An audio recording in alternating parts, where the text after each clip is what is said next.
Hi, I'm James Dodd. This is the Better Beer Authority. Today, we have 3 of the 4 Ohio Beertubers that I know of here on the set, and we're going to talk to them. We have Cheer to Beers, we have Droll Retfa, and Snobby Beer, aka Travis Mitchell, Tony Paolucci,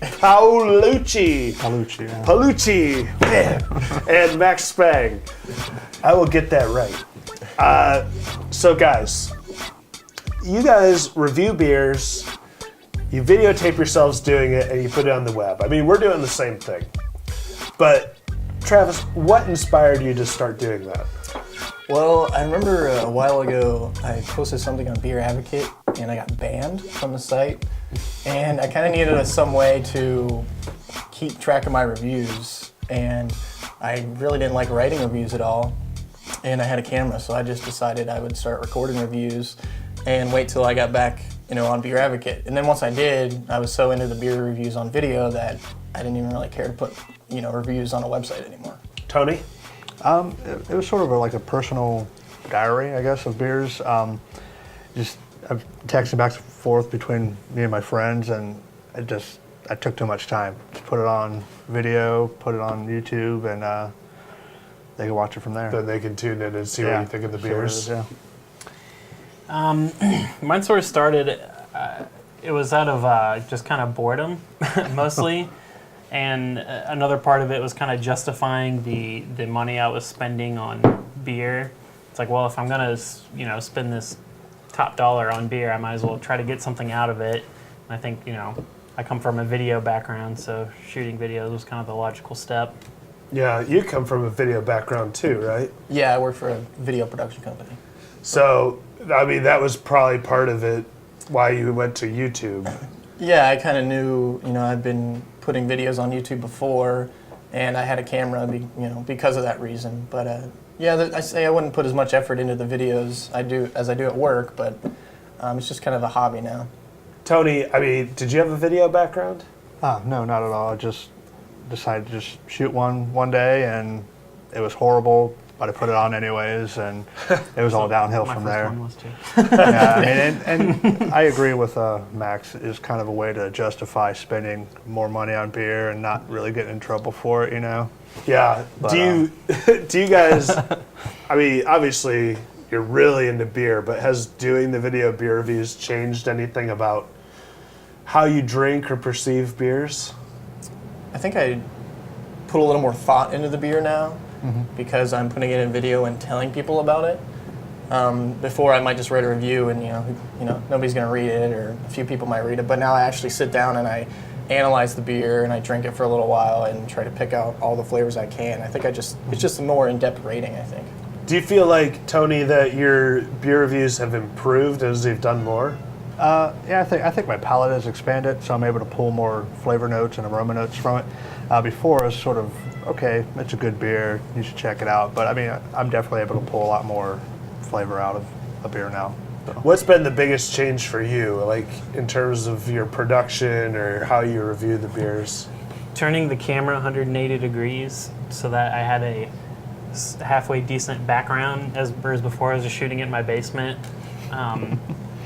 And it just, my original idea was like, oh, I'm going to have all this cool stuff in the background and, people are going to be interested in that, but it just got way too busy. So from a production standpoint, having a focused background, I think.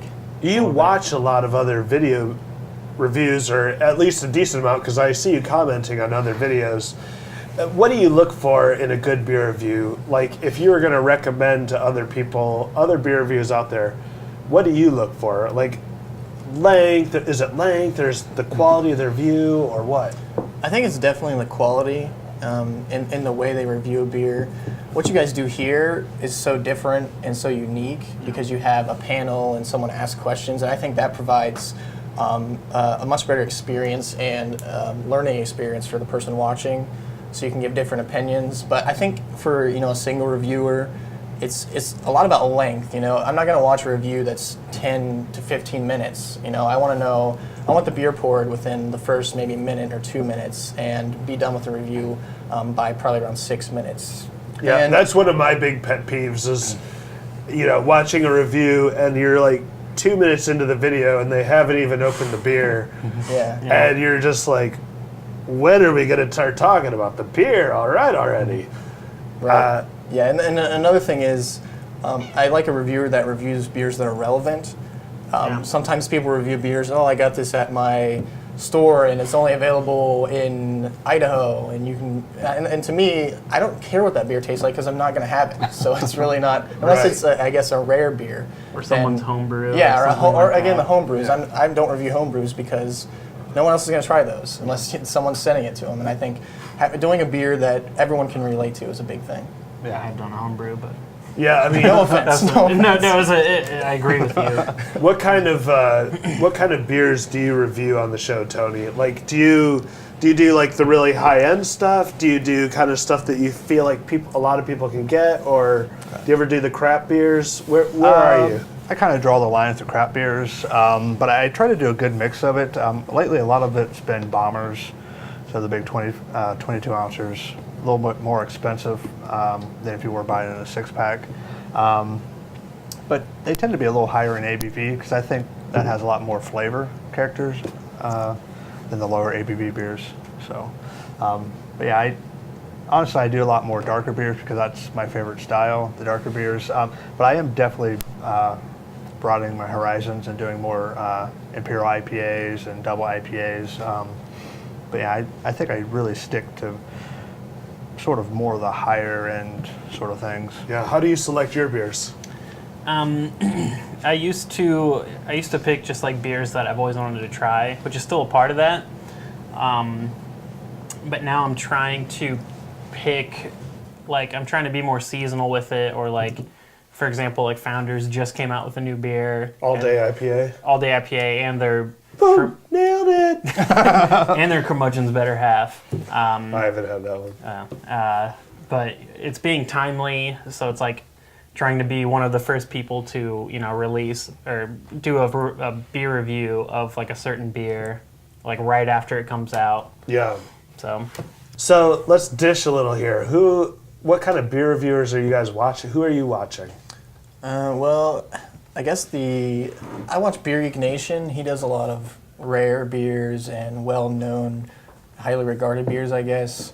And then there's Chad's beer reviews, and some of his stuff is good, but then some of it, it's a lot of irrelevant beers, like I was saying, stuff that we can't get, or a lot of home brews that he does.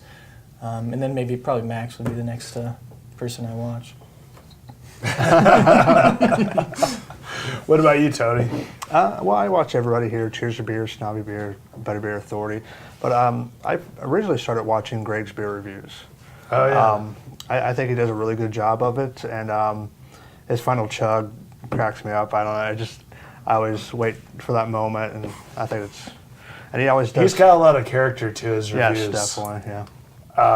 What about you?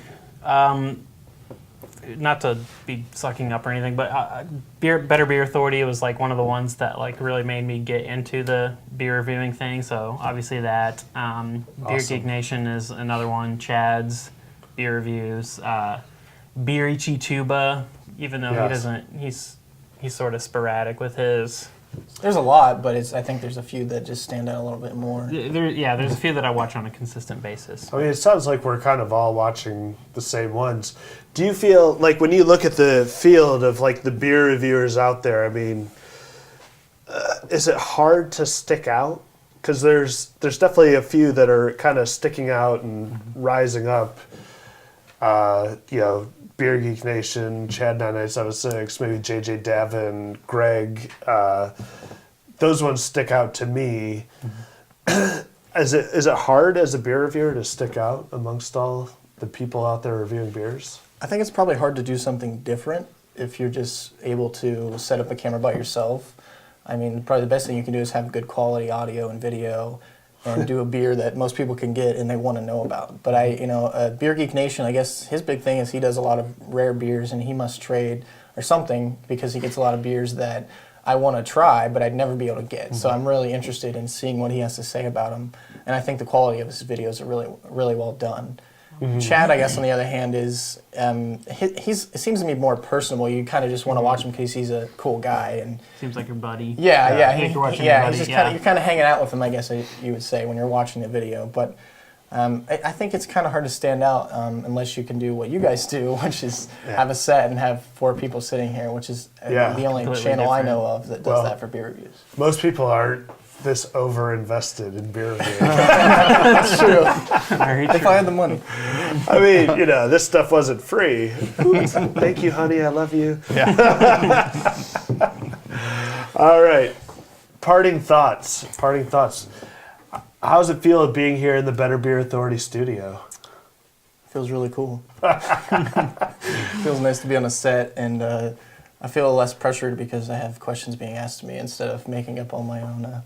Yeah. Is it a lot different? I mean, Tony, is this a way different feeling than like you shooting a beer review? Or Oh yeah, definitely. It's like, oh god, I had the dryer on in the background. I got to reshoot that. Because all those background noises, you don't pay attention to them, but on camera it's like amplified, and oh my god, that's a horrible sound. But I mean, it's really cool. All the nice lighting, microphones, But Yeah. pretty nice atmosphere.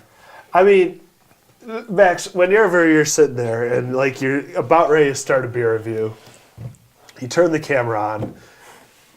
Like, do you ever have like that freeze frame moment of, what am I doing here? I have no idea what you're talking about. Yeah, I mean, it's sort of like, especially when I do like the rarer beers or like the more expensive beers, and I'm just like sitting in a basement by myself, like drinking this like 13% Is like it just bomber. beer masturbation at that point? Yeah, I mean, it definitely. definitely feels pretty silly, but I feel, I guess, a little bit justified when people comment. It's like, oh, cool, nice review. Yeah. So, Well, it's definitely fun sharing great beers. I know we've discovered, we don't do like the super high-end beers usually, but we've just discovered so many beers through the process of doing this show that I just get excited telling people about. And I think that's what's really cool about doing all the beer reviews. But I really appreciate you guys coming. Right, like I said, go check out their channels. Cheer to Beers, Droll Retfa, and Snobby Beer. These guys, they're from Ohio. Also, check out Hophead Brewhouse. He's from Ohio. Those, I think, we're all 5 of the, if you count Hophead Brewhouse, we're all 5 of the Ohio beer reviewers, right? Yep, I think so. Subscribe to their channels. I demand it. I'm James Knott, and this is your Better Beer Authority. Better Beer Authority.